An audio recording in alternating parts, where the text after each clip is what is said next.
and I'm a member of the Keller Williams Atlanta Classic Commercial Real Estate Committee, and we are having our monthly event. And our guest today is none other than Mr. Pat Murphy. Mr. Pat Murphy is a expert in this industry. He's the managing director of industrial agency leasing with Cushman and Wakefield here in Atlanta on the industrial team. Pat has been in the industry for over 30 years. He has a very interesting story how he got into the commercial industry, and I want him to share that as well with us. It was quite entertaining to me, but he's a marketing and industry leader. He has an impressive track record in industrial project leasing, representing national and international companies and in industries. In the past 2 decades, he has consistently been in the top 10 producer in the Atlanta Commercial Board of Realtors $1 Million Club. And in the past, I think 4 years, he's had over 200 transactions at a value of more than $100 million. So that's quite impressive. He's proud. He's a very well sought out individual. Prior to joining Cushman and Wakefield, he served as a senior vice president of industrial project leasing with CBRE, and in similar capacities with Trammell Crow Company and Duke Weeks Realty. So at this time, I would like to welcome Mr. Pat Murphy. How are you doing, sir? I'm great. Thanks for having me. It's an honor to talk with KW. That's actually the firm my wife got started with. So with a lot of good memories of KW. Great. Well, as I stated, I would like for you to share a little bit of your background on how you got into commercial real estate. Happy to. Yeah, I don't think anybody gets into industrial real estate because that's what they wanted to be when they were a little kid.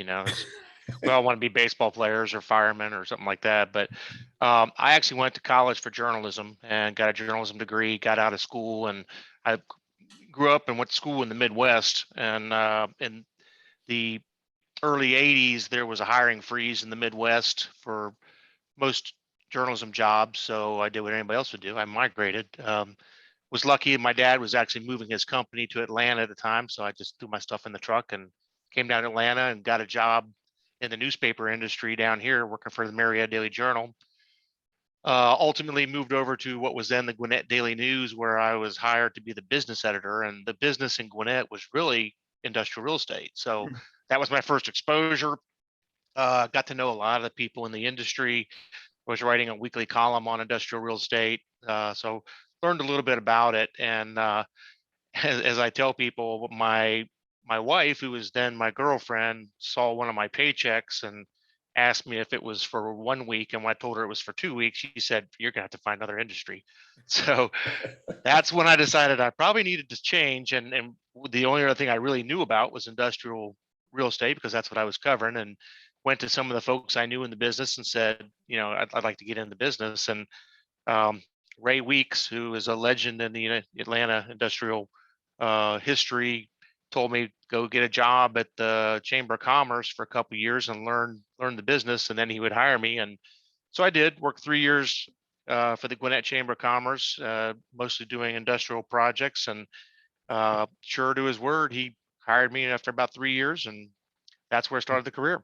That's great. That's so after getting in that start with Weeks, as far as the transitioning, how did that go as far as you getting business and deciding which particular asset of industrial you wanted to do? Well, in Gwinnett County in the 80s, there really wasn't any office, and there's no office buildings, and office was not a big thing. It was also, nobody heard of a retail broker. It was kind of industrial was what everybody was doing. So I kind of gravitated towards that without really any knowledge that there was any other options. So it worked out well for me, though. When I went to work with Weeks, they were developers, so we were marketing basically our own product. Back in those days, it was just all local developers. So learned the business under some of the best that ever were, Forrest Robinson and Ray Weeks. Spent 14 years with that crowd, just trying to learn everything I could and advance as far as I could.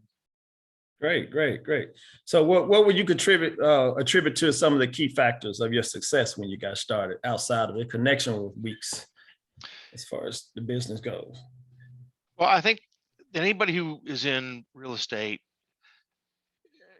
should really grasp onto certain principles, and that is that all we're really selling is our integrity and our time, and our just our personalities or what we have to offer.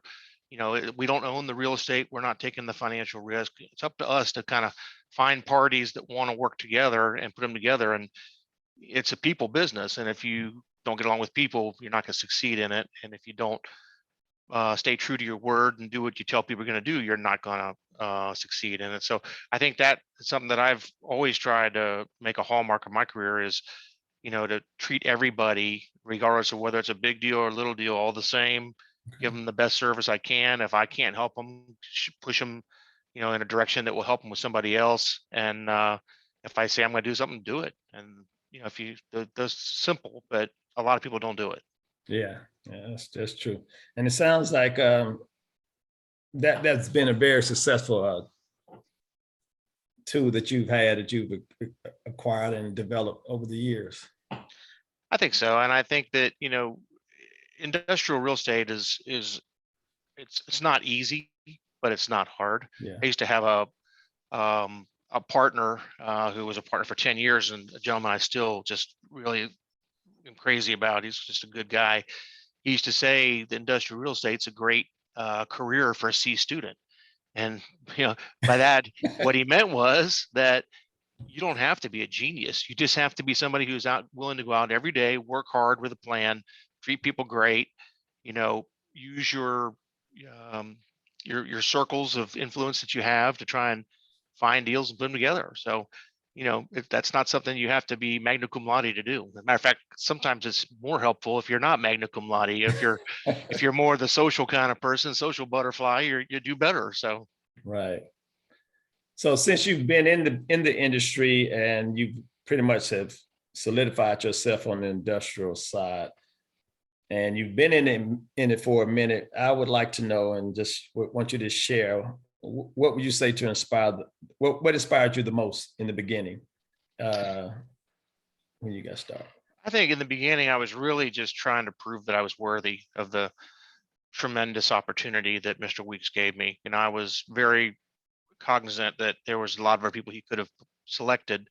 And so, I think that if you are inspired to prove yourself, you kind of work scared. And I think that's important to do, even at advanced stages of my career. It's work scared, and by that I don't mean, you're actually scared, but you're worried that somebody else is going to do a better job than you. Somebody else is going to take your business because they are working harder than you. And I think if you get up with that mentality every morning and you really enjoy what you're doing, it's easy to, to be a good provider of services to your clients and prospective clients. So I think that was the thing I was really focused on the first years of my career was, how can I do a good enough job that Mr. Weeks and Mr. Robinson want to keep me around and not replace me. So that kind of subsides after you've been in the business for a while. And then after you've had some success and you feel you're pretty good at what you can do, then you try to measure yourself against the other people in your industry. And that, I think the great thing about industrial real estate and all real estate really is that it still fuels the competitive juices in those of us who are had athletic careers that were ended too early. And if you like to compete, this is a great industry. So after you become proficient in your mind, I think what you do is you want to go out and you want to measure yourself against the other people in the industry and see how good you are. And I think that's what happens after a number of years, maybe 8 to 10 years, whatever. You start saying, I want to show up as one of the best in the industry. I want people to recognize me as that. So that's the kind of the next inspiration I think that you go through. And then I think after you've been in there as long as I have, the last few years, it's been more about finding fulfillment and developing succession and giving to younger people who are getting in the industry, and sort of trying to, do what we all should do, is leave this world as in a better way than you found it. Yeah. So if you can kind of start giving back and serving like the Atlanta Board of Realtors, or chambers of commerce, or serving through your community through different organizations and mentoring people and just doing those things, that's kind of what drives me now. I can do the business, you know, Right. easily, but I'm trying to now affect the next generation if you can. Now, on that note, then, what would you kind of, well, what are some of the keys that you give to a younger realtor or broker that's getting into commercial on the industrial side, as far as the roadmap of how they should go about it? If it's somebody that's fresh out of college, no experience, what would be your advice? Well, I think there's a couple of things. One of them is that, you know, and I sound like the get off my lawn guy when I say this, but I feel like there's a lot of people who are coming out of college who don't really embrace hard work as much as maybe I thought people in my generation did, or 30 or 40 years ago. And um, I think that that's the first thing I say is you have to expect that it's going to be a lot of hard work. You have to expect it's going to take longer than you think it's going to take till you're good at it. And then you really have to, find somebody to help mentor you. I don't think this is an industry that you can become good at all by yourself. You need to watch somebody who's been doing it. You need to have somebody who introduces you to people and concepts and those things. And so I'm always telling young people when I talk to them, it's, find somebody to mentor you, and make sure it's somebody who wants to mentor you and has done it before successfully. So if you can do those things, I think, you have a good chance of making it. Great, great. That's good information. I think I kind of was asking you that when I first talked with you. It's what are some of the keys, and what would you say as far as a directional thing? Is it more to, you pretty much need to be with a company that's in that space? I mean, in the space, but specifically what you want to do, just like where you are, is more you're on a landlord tenant rep side. So Yeah. Yeah. So landlord side is, I don't really represent tenants, but I think that certainly in the office market and somewhat in the industrial market, you have to make some decisions about where you want to stake your claim. What do you want to? I tell everybody who gets this business, you got to be known for something. yeah, If you're not known for something, then why would anybody call you? You want to be known as the guy who knows Peachtree City, or you want to be known as the person who uh, you know all the lab deals go to because you're an expert in labs or something. So I think it's important to really uh, identify a focus for your career, and I think that's geographic. What part of town do you want to be an expert in? And then that means you can't do deals in other places, but you should be an expert somewhere.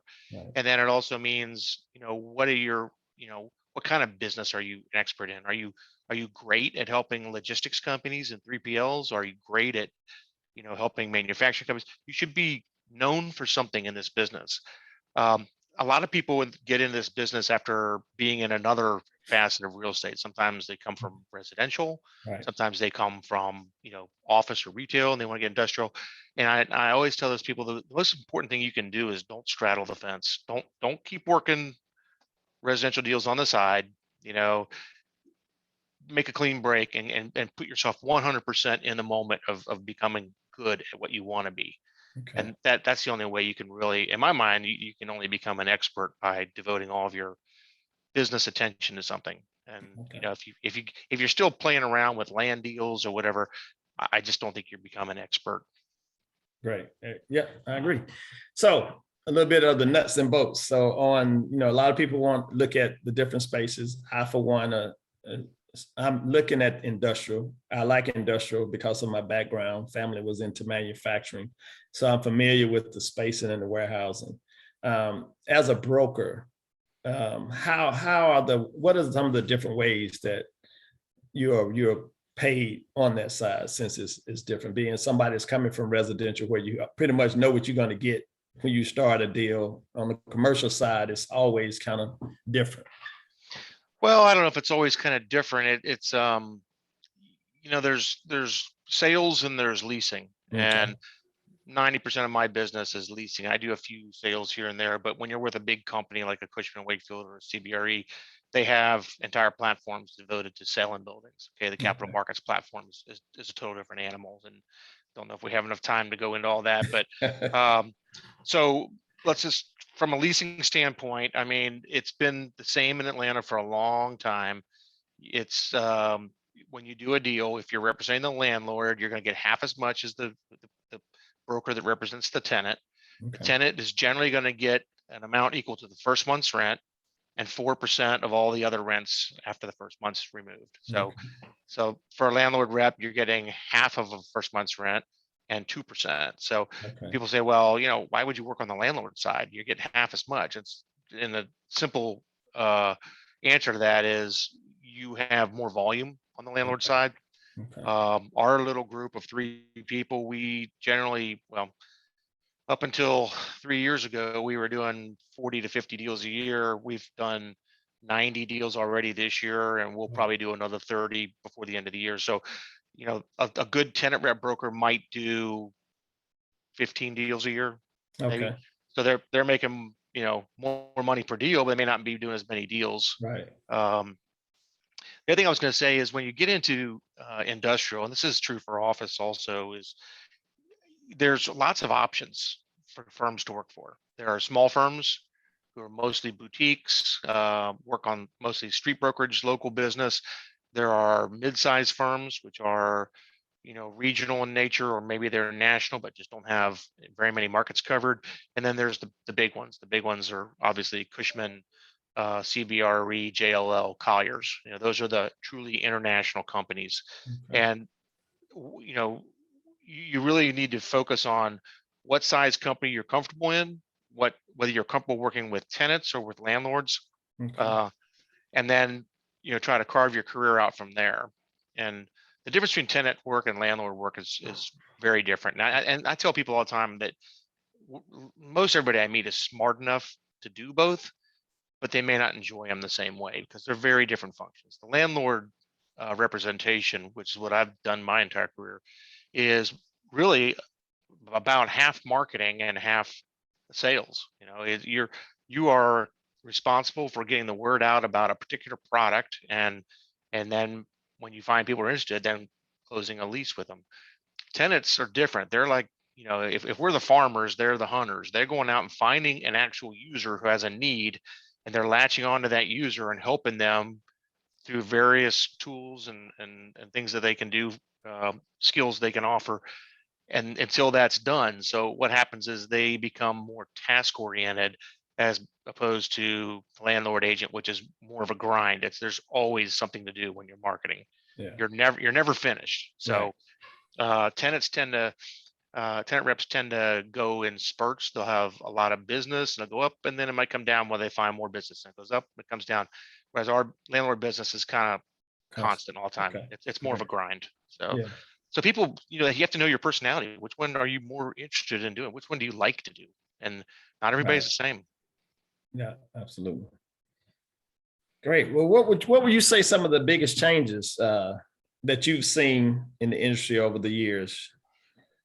Well, by far the biggest change was, and I alluded to this earlier, when I got into the business, it was all development was pretty much done by local companies, and they were families, and um, they were trying to build wealth for their future generations. Their intention was to build buildings, pay them off, let their heirs take the buildings and have wealth from them. In the 90s, you started to have the advent of institutional ownership coming in. First it was big developers. Trammell Crow Company came in from Dallas, and a few other companies that came in from other places. IDI came in, I mean, not IDI, Childress Klein came in from North Carolina, and people like that. And then after what followed from there was you had institutional investors come in. So institutional investors basically turned it into a commodity business where it's all financial structure. In the beginning, it was, you built buildings you're proud of, like the Weeks family heavily landscaped their parks. They would control the entire park so that they didn't have any buildings or outliers in their park that maybe made it not as attractive. But once the commodity institutions got involved, they don't mind selling off 2 buildings in a park here, 3 buildings. So you used to have massive holdings by several companies who would have millions of square feet. Now it's just split all up. There are where I used to have 5 clients and 18 million square feet of listings. Now I may have 18 clients and 5 million square feet of listings. It's just completely flip-flopped. That's the biggest change, I think. And there's lots of subtle changes. That the product has changed. Buildings have gotten higher, truck courts have gotten deeper. The market continues to expand. Our market, industrial market, don't be an industrial broker unless you have a good car, because literally our market extends 70 miles in every direction. Wow. So you could be spending. I've had many days where I've put 200 miles on my car in a day, just gone from showings to showings. So it's a yeah, it's a big market. okay. There's 660 million square feet in this market. That's Right. big. And that's just in what that expands in just in Georgia or in metropolitan Atlanta area? That's just, well, that the metropolitan Atlanta market, the market we track, kind of starts, if you go northeast, it goes all the way up to Commerce. Okay. Northwest, it goes all the way like to Adairsville. It goes all the way out to Villa Rica on the west, all the way down to Noonan and all the way almost to Macon on the southeast. Okay. So it's a yeah. All right. And so that being said, since we're talking about Atlanta, what are some of the differences that you've noticed with the Atlanta market versus other markets in the U.S.? Well, one of them I alluded to a minute ago, and you'll find that we're the only market that I've ever heard of that pays a pro fee, pays that first month's rent as part of your commission. Okay. Most other markets, it's just a straight, 4% or whatever. So institutional investors always hate Atlanta because they have to pay more commissions here. It's a broker market. Okay. We are a broker market, so you're in the right place. Right. That's one of the biggest things. I don't think the product is much different, and Atlanta is favorably compared with places like Dallas, Chicago, Eastern Pennsylvania, New York, New Jersey, LA, like the Inland Empire, places like that. Those are the big, what we call gateway markets to America. Atlanta's one of those. We're one of 5 biggest industrial markets in the country. We're the only one in the Southeast. So when you compare Atlanta to other Southeastern markets, what you're going to notice is a lot of the markets around the Southeast don't have anywhere near the volume we do in terms of number of deals and number of buildings. And the buildings tend to be smaller. You see a lot of million square foot plus buildings in Atlanta, where that's an anomaly in most other markets, small markets. All right. Cool. Let's see. I think I asked you about what's the importance of team, being on a team or having a mentor. You kind of covered that. I guess we're at this time. I want to first kind of go back a little bit and introduce the team members for KW Commercial Real Estate Committee. Okay. And they're on the call. Our head and chief is Nicole Menzies. She's very, very big on I know she was doing somewhat office and she focused a lot in the medical field, and she's very instrumental in a lot of deals. That was one big deal that took place over in College Park, along with Phyllis Mentor, who is one of our other members. They're all members of the Atlanta Board of Commercial Realtors. Latoya Gainey, who you met when we first got on, she's a multifamily specialist. We have Carl Simeon. I don't know if Carl is on the call. He's probably somewhere working, but he does. What's Carl's specialty? I think it's. I know he works with some franchises on. He's been doing for high school. What'd you say? I was joking. I was going to say golfing. He tries that. I don't think it's quite his specialty. He's gonna chime in a minute. And then we also have Jacqueline Pace. who does retail asset space. She's worked with restaurants, people that are looking for clubs, also companies that are looking for space to lease. So We're that's told the that team. industrial is the new retail. So Yeah. sorry so about that. yeah. Yeah. So it's kind of we have a vast group that kind of, we have specialists in every asset almost dealing with industrial. Phyllis and I have dabbled in a little land, and so it kind of, you're trying to feel your way and get an idea of what's going to work and what's best for you. So that's the commercial real estate committee That's great. team at Keller Williams and Atlanta Classic. So I just wanted to make sure I got them guys in. Yeah. So, but this time, I guess we got some questions. I know they've been popping up here and there. So Right. we're gonna shoot. We got one that's just been. One is asked: are residential skill sets relatable to commercial real estate? I'm sorry. Say that again. Let me see. Let me ask that. What was that question, Toya? I said, are the residential skill sets relatable to the commercial side? I guess as far as the training, Well, I think lead gen, there's, that kind of stuff. my wife's a residential agent, and so we compare notes all the time.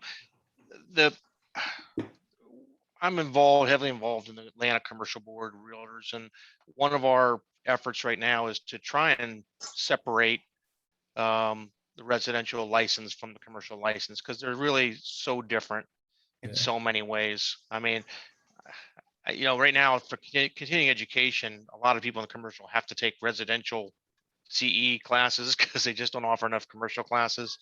So it's always a joke when I have to go and spend the 3 hours listening about FHA mortgages and stuff, which have no bearing on what I do whatsoever. Right.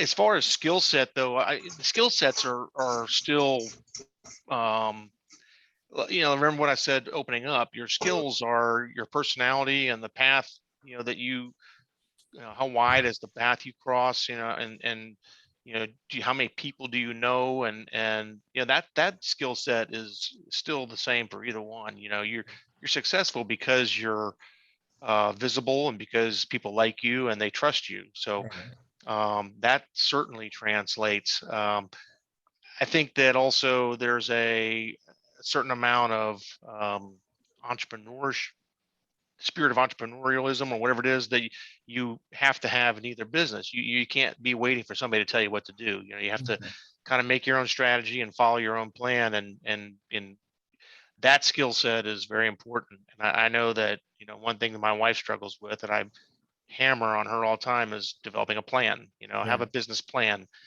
Compare what you're doing to your plan. And she has a hard time with that. She just kind of likes to, I don't know what to call it, flit it. But she's just kind of, she finds a lot of business. I don't know how, but she's but she doesn't really follow a plan. And I keep saying, well, you couldn't survive in commercial without a plan, because you got to have a plan for your business. So how do you know if you're doing the right things otherwise? So those are some of the things I think that are the same and different in those two worlds. Natoya? Yes, I was just going to chime in and say, in relation to that question, someone also asked about where did you go to learn industrial, because a lot of the courses don't teach the nuts and bolts regarding industrial. And I know you mentioned earlier in the conversation about finding a mentor, and someone who's dedicated, and want to be a mentor. But are there, additional courses or industry associations that's, relatable to industrial, where someone can go and actually learn the business? Yeah, I think there's a couple of options. Number one, if you want to be in commercial, the first thing you should do is join the commercial board. Commercial board has, every month they have a Wednesday morning educational seminar, and it's always on something commercial, and that's a great place to get a lot of knowledge. So that's one. You can also join certain organizations. If you represent owners, you can join NAIOP, the National Association of Industrial and Office Parks. If you're a tenant rep, you can work towards a CCIM or SIOR designation, which you have to have some success before you can get pulled in SIOR, but CCIM is certainly one. If you're a female, and I guess males too, but CRE is a great place. CRE has lots of educational seminars. It's commercial real estate women. So I would say CRE is a great place.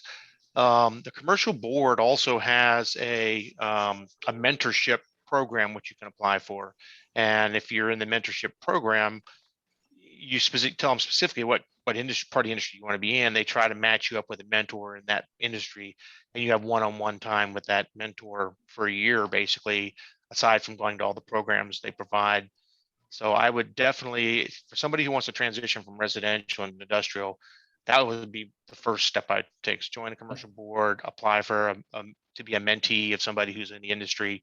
The other thing I'd think, I don't know.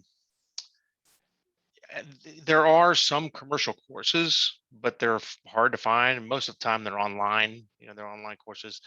If you want to just start making some of your continuing education industrial, you can kind of get your toe wet doing that too, just seeking out the legal courses, things like that. Perfect. Thank you, Pat. You also discussed, different types of brokerage firms, the small firms, the boutique firms, the big three firms, and just, looking at those firms to determine, where you'd like to be as a person. Yeah.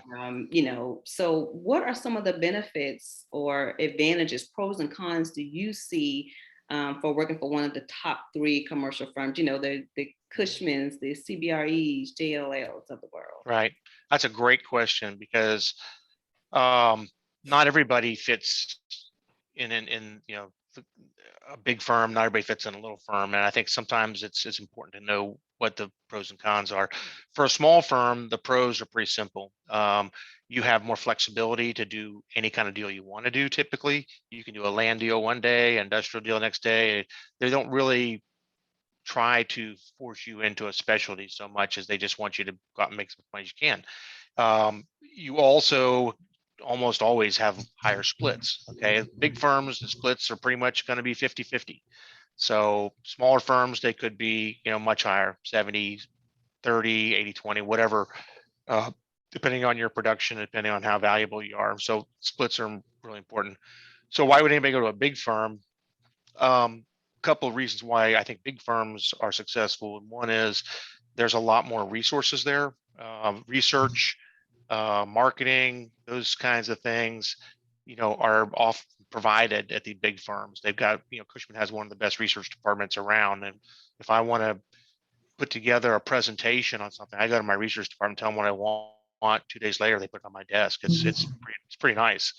So that's a big advantage. Also, generally speaking, when you're with a large firm, you're connected with other firms across the country, okay? Because large firms have offices everywhere.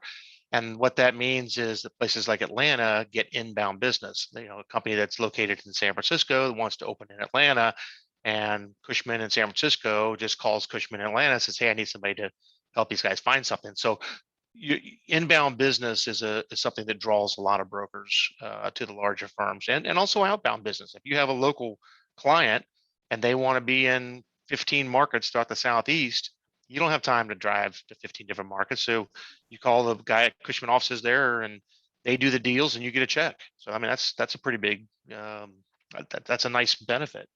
I think the other thing is that with a company like Cushman, the other thing is the culture that you have with a big company. It's not with every big company, but certainly Cushman, JLL, that are known for having just a really collaborative culture where you got lots of people around all the time, all levels of experience, willing to help you. You're teaming up with different people on different things all the time. Also, the big firms, have people in our firms who organize stuff like, community service days and company outings, and just ways to, become well-rounded, so you're not just doing real estate all the time. I think in a small firm, that's probably a little harder to do, especially on the same level. It's nothing to say you can't do it, but somebody has to take the the chore and make it happen, unfortunately. So that's kind of the main differences as I see them. I've always worked for, well, my first company was a small company. It was a developer, but for the last 20 some years, I've worked for, pretty large companies, Trammell Crow, CBRE, and JL Cushman. Perfect. Perfect. I'm a former CBRE person myself. So I see Former those green. differences, yeah, the differences in the firms. But The as you big green. stated, it's Yeah. definitely, a personal, decision based on what you want to do in your career. Right. So on a level of 1 to 6, I have a question here.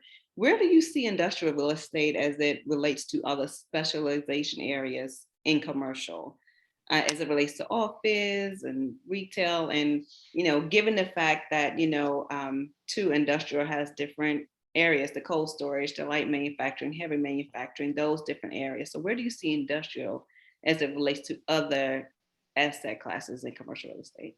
I'm assuming 6 is the best and 1's the worst. So I think industrial's a 6, obviously. I don't know how you measure. I think you have to define, what's important to you. And, one of the things about industrial is the last 2 years or so that we've been really impacted by, the COVID and the pandemic.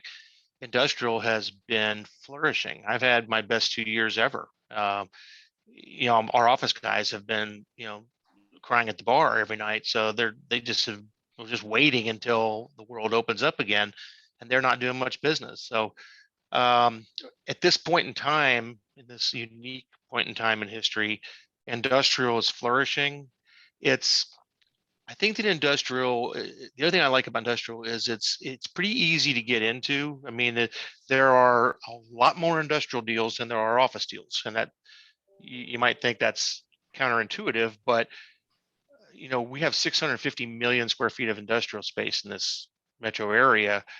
That's a lot of industrial, and that is just hundreds of thousands of companies, of all different sizes who need somebody to help them find space or renew their lease or deal with a landlord or whatever. So I think there's a lot of opportunity to break into industrial. Office, I think you can get paid more during normal times.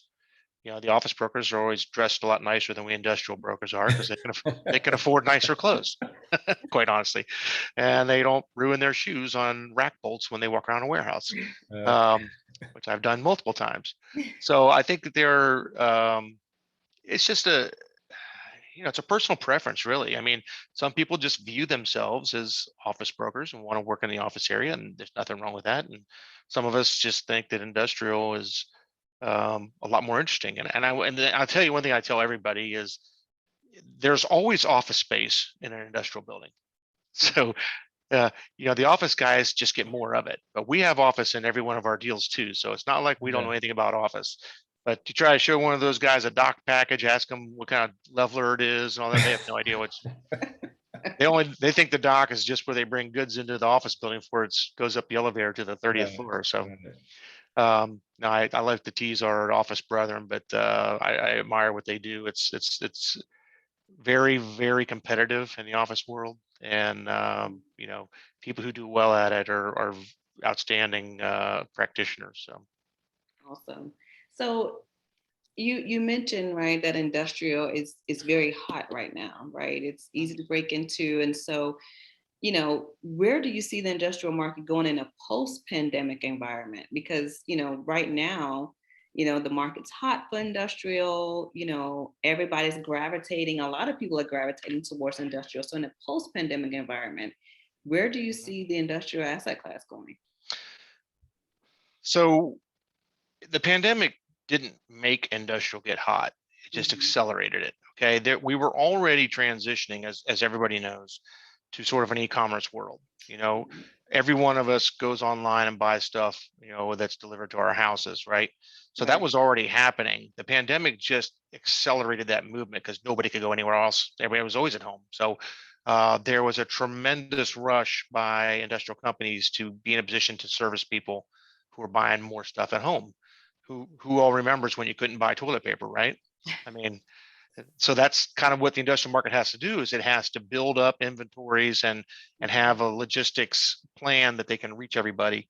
That's going to go on for quite some time. That's not going to slow down anytime in the future. Now, you might see fewer Amazon deals because they're now pretty much they have like 18 facilities, I think, around Atlanta now. So they're kind of pretty well set, but there's that whole next tier of companies that wanted to watch Amazon first. They're all making moves now.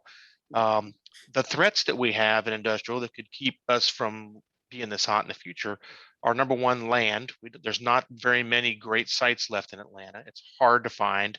And if you're in the land business, you can do very well if you can find some sites, because everybody wants sites for land for industrial. They want land for everything, multifamily, everything. But industrial developers are clamoring for sites. Secondly, is the scarcity and cost of construction materials, especially steel and roofing material. Roofing material is going to cause a tremendous pressure or lack of roofing material next year in Atlanta. You're going to see a lot of buildings that people were planning on delivering maybe mid-year that don't get delivered till late in the year, or maybe not at all till the 2023, because they just can't get roofing materials. So that is, and that's just not just Atlanta, that's across the whole US. Right. So those are kinds of threats that we see is lack of suitable land. If you find land, can you get the materials to build a building? If you can and you can build a building, it'll lease. Awesome. Yeah, I know that's been tough for a lot of developers here lately. And yeah, I do have one additional question here. Do you believe the ROI, return on investment, is better on the commercial side? Larger deals plus larger commission percentage, but longer start to finish? Well, you're talking about for the broker or for the investors? Because that's, if you're talking about the. Sorry, that was my question. I was thinking it was for the agent. Yeah, okay. For a real estate broker. Okay. And by the way, I use the term broker. I know in the residential world, the broker is the person in charge of the office, but in the commercial world, we consider all of us brokers. So everybody uses that, broker to broker could mean agent to agent in technical terms, but that's just the way we refer to ourselves. So yeah, for real estate agents or brokers, I think that it depends on, paying your dues first. I think it's easier to get a return on investment in residential in your first couple of years in the business, because you probably know a few people who want to buy or sell a house, and you jump in, you're done. Industrial, it takes a year and a half, 2 years before you really start hitting your stride. And why is that? Well, it's like drinking from a fire hose when you get in this industry. Okay. There's three things I tell new brokers they have to figure on spending time on. One is people. You got to learn the people in our industry, get to know them on a personal basis. Number two is the product. You have to figure out where all the product is, understand why markets are the way they are, understand pros and cons of buildings and where they're placed in the geography, and who owns them, have they traded lately, all those things. And then the process, and the process is simply, how do you make a deal? And that, that's everything from how do you, conduct walkthroughs, get your marketing material done, right? How do you, do a RFP, an LOI, and then get the lease, and how do you negotiate the lease comments? So it's the three P's of the business: the people, the product, and the process. And it takes a lot longer in an industrial or office, is the same way, than it does in residential. There's a lot of residential agents who are transacting business the week after they get out of school. It's just, if you know somebody, and the process kind of takes care of itself. The closing attorney handles the closing documents, and you can usually get your broker to help you, if you haven't ever done a purchase and sale agreement before. So it's a lot more difficult to be able to practice industrial, because there's so much to learn, and it just takes time. I was thinking as well, because what's funny is what you're saying is contrary to what I think in my head. I thought that the commercial deal was like the better dollar for Tom, because you see ultimately some commercial it is. agents. Yeah, you see commercial agents, they might run 7 transactions a year, but they're whoppers, and they're eating good off those 7, versus the residential agent who has to do 20, 30, 40 deals to hit that same dollar figure. Well, you're absolutely right about that, but those days don't come until you're accomplished. Right. Very few brokers are out there making $100,000 commission in their first year. Very seldom. I did 3 deals last week and made $140,000. That's a really good week, but that's not my best week ever. But you can make a lot of money in industrial and office real estate, and if you pay your dues, and I tell people this all the time, it's your early years, you feel like you're always fighting and struggling and, just trying to get enough money to feed your family. And after you have done it and the people and the product, the process, it's not a hard business to make money at. I mean, I can make, $500,000 a year in my sleep pretty much at this point, because it's just, I know everybody, I know all the product, and I can find deals pretty easily, and it's not a hard business after you master it, but mastering it takes longer. So the ROI is harder in the beginning, but it's easier after you become Right. proficient. The learning curve. So the learning curve for residential is a lot easier. You start That's my making it point. faster, but in the long That's my game, point. yeah. And the Thank problem you. is with residential is, you help somebody buy a house, that client you may not see again for 10 years, right? Well, industrial, most leases are 3 or 5 years, or and so you got a client who needs something every 5 years. By the way, that client might need more locations too. So not only are you doing the original location, but you might be doing 3 other locations for him. So the deals just kind of multiply, and then crazy things happen. The guy who was the purchasing manager for that company leaves and goes to another company, and he remembers you and he calls you, and you got another client. So, I mean, it's crazy how it happens, but there's a lot more repeat and referral kind of business in the industrial than there is in residential. At least that's my observation, anyway. Thank you. Thank you, Pat. We have So about 10 minutes, right? yes, we have about 10 minutes left, and I have one last question for Mr. Pat Murphy. Okay. So you mentioned, people, product, process, the 3 Ps. You have a lot of connections. You build a wonderful career. You're senior managing director now over at Cushman Wakefield, have worked for several firms. So what's next for Mr. Pat Murphy? What's next in your career? How do you continue to build and grow? Who says I want to? I'm looking for the way out. I'm in my 60s, so it's time for me to start looking for ways to slow down. I've been with big firms for so long, and I tell people my next phase is probably going to be to leave. And then it's not going to happen this year or next year, but my next phase will be to probably take my license and hang it with a small company close to my home and just do a few deals a year, to keep a little money coming in. But then I'll work on the things I want to do, like my golf game and stuff that needs work. Yeah. Well, thank you. It's been an awesome conversation, and I've certainly learned a lot, I know, as well as other attendees on the call. So we definitely appreciate your time, George. Do you have any further questions? You want to close us out? We can open it up if there are some of the guests that want to ask some questions that weren't asked, or have any comments or information, as well as we want to let those that are on the line that are that are residential or on the fence, or whether or not they want to transition, that we would love to have them to come talk to us over here at Keller Williams Atlanta Classic Commercial Real Estate Committee, and see about joining the team. Absolutely. Thank you for putting that out there. Anyone else have any questions or comments? No, I'd just like to say thank you again, Pat, for giving us your time, and we're so appreciative, and it was very informative. I have a background in being a paralegal, so I'm looking at law firms, and I do land. So I'm trying to get there, but I've learned a lot today, and you've just been awesome. Well, it's my pleasure. And one thing you obviously recognize about me is I love talking about what I do. So if you really love what you do, sometimes it's hard to shut you up. And I have a Gail question. Davenport said, "Thank you so much, Pat. It was very informative." And My Julia pleasure. King as well said thank you, and that she enjoyed it. So. Great. And I want to thank you, Pat, for the opportunity to talk with you and to get some very valuable nuggets on what's the next move on my end. So I really appreciate it.